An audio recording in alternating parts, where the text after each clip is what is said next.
Good morning. How nice it is to see you. My name is Abigail Fillmore. I'm glad to make your acquaintance.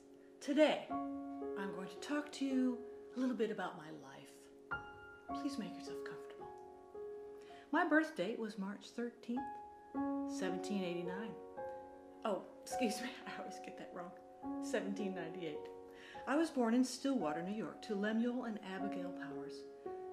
Out of 5 brothers and 1 sister, I was the youngest.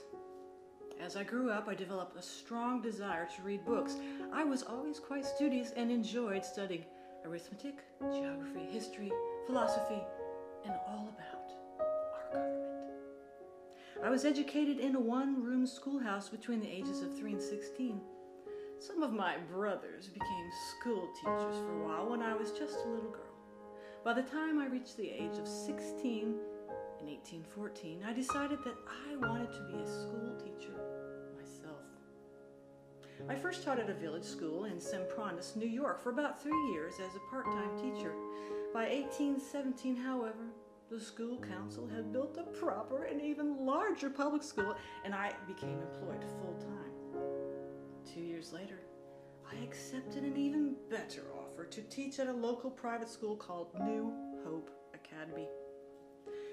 I had just a 19-year-old student in my class named Millard Fillmore, who was quite poor, just like myself when I was a little girl. Before coming to New Hope, he had just been left to chop lumber and sew together pieces of cloth to support his family. Therefore, he never received any formal education as a child. Nevertheless, Millard attended private school to learn reading, writing, spelling, and arithmetic. Since I also happened to lack some knowledge in these subjects, we studied together.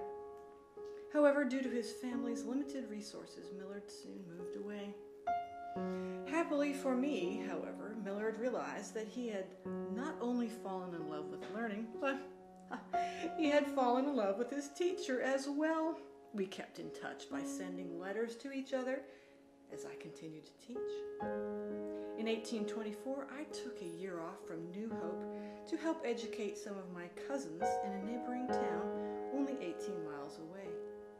In fact, that same year, my reputation was continuing to grow, and I was graciously offered an opportunity, which I accepted, to open a new private school nearby.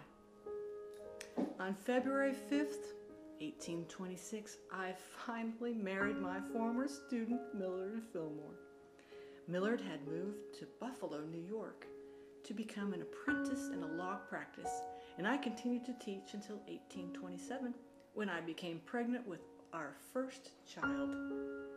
We now have 2 grown children, 1 son and 1 daughter.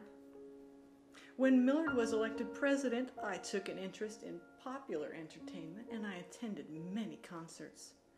One surprise I had when we arrived at the executive mansion was that there was no library. Therefore, I asked Congress to give me $250 to purchase some books, including those of Charles Dickens, and thereby transform our 2nd floor oval room.